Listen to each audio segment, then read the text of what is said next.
Yo, what's up, Chris TV? Welcome back to my channel again, guys. Guys, flex ko lang yung ating mga na-change water na mga fish, guys, yan, oh. Tuwang-tuwa naman sila, guys. Wow. Tuwang-tuwa. Yung ating tetramel. Si janitor. Pero guys, yung ibahala ko sana i-breed to yung aking janitor. Nagka-problema pala yung isa, yung babae yata yun. Hindi niya kinaya yung paglipat ko doon sa walang air pump, guys, namatay siya. Nilagyan nga, actually, nilagyan ko naman ng plants. Pero nanibago siguro siya sa, kasi sanay na sanay siya. Almost na yun sa akin, guys, nasa 7 months, 8 months na yun. Nung nilipat ko sa walang air pump, hindi niya kinaya. Ito yung lalaking malaki yata to. Hindi naman namatay, pero namatay talaga yung babae. Bala ko pa naman sana, pinagsama ko sila actually, guys. Kasi i-breed ko sana yung janitor. So hindi pala na-fail tayo kasi namatay yung isa, yung babae. Sana lang siya. Titingnan ko doon sa maya pagsundo kay partner ko kung may pet shop doon. Tatry ko doon maghanap ng janitor kung mayroon. Actually hindi ko pa nga alam to mag-breed ng janitor.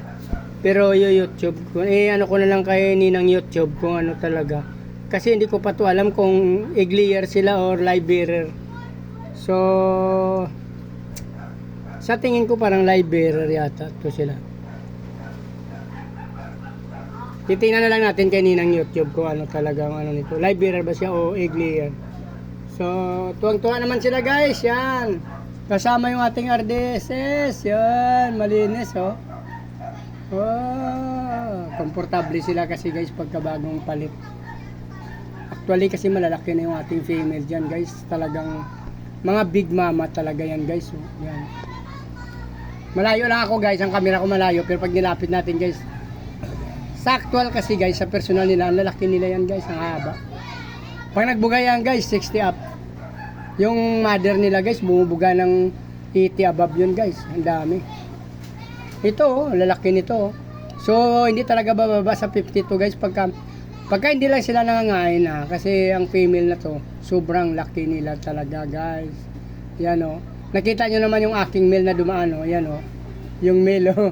Halos kalahati lang siya. Actually, guys, semi-adult pa lang yan, or adult na rin talaga yan. Ang problema na kasi hindi sila magkasabayan, kasi ang mga na yan, yung ating breeder na una yan, bali namatay kasi ang isang male dyan. So, malalaki talaga sila sa isang male. Pero may male na dyan na malaki, guys. Hindi ko na alam mo na saan siya. Doon siya, oh. Mayroon kasi ayun, guys, oh.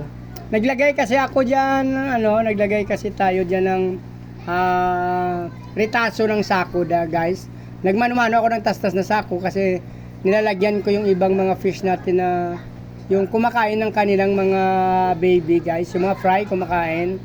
So, nilalagyan natin ng mga sako kasi pag plants kasi gan, guys, lalot na dito sa ilalim ng bahay, hindi naman talaga tumatagal. After a month, hindi pa abot ng 2 buwan minsan, na sila, nalalanta. Kumbaga nag-iiba ng appearance nila. So kailangan ko na ulit silang ilalabas. Yung iba na hindi ko pinapansin na mamatay talaga, guys. Kasi ang plants actually, kasi sabihin natin, aquatic plants sa experience ko, kailangan pa rin nila talaga yung sinag ng araw. 2 hours, kahit 1 hours to 2 hours a day lang dapat. Kasi na-experience ko doon sa taas, sa King Terrace, kahit ang araw doon, guys, up to siguro mga 1 PM to 3 PM, ganon. Minsan 12:30, ganon. Ganda ng mga plants doon, guys, malago. Saka hindi sila namamatay. Kaya ang aking mga tab doon, pinaglalagyan ko ng plants, hindi sila namamatay. Ilang months na, nasa 5 months na yung iba doon, ibang 2 months. Pero dito sa ilalim sa loob ng bahay, hindi kasi nasisinaga ng araw, hindi tumatagal. So yun lang, guys, sa experience ko. Disclaimer na sa mga eksperto talaga. In my own experience lang, yun talaga ang aking nakikita.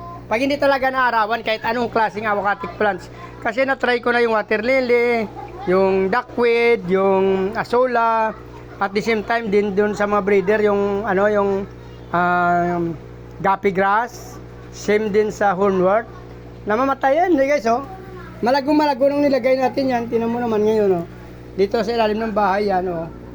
na ano na sila ng mga pagkain, hindi na sila talaga na ano. So balak ko na to kunin bukas, siguro ibabalik na lang to. Kasi nang hinayang tayo sa Hornworth, binili natin yan, napakalago nung nilagay natin. Yung nangyayari dyan pag hindi sila naarawan, ganyan talaga nangyayari sa kanila guys. So, yun. Parang unti-unti silang nalalagas, namamatay, ganon.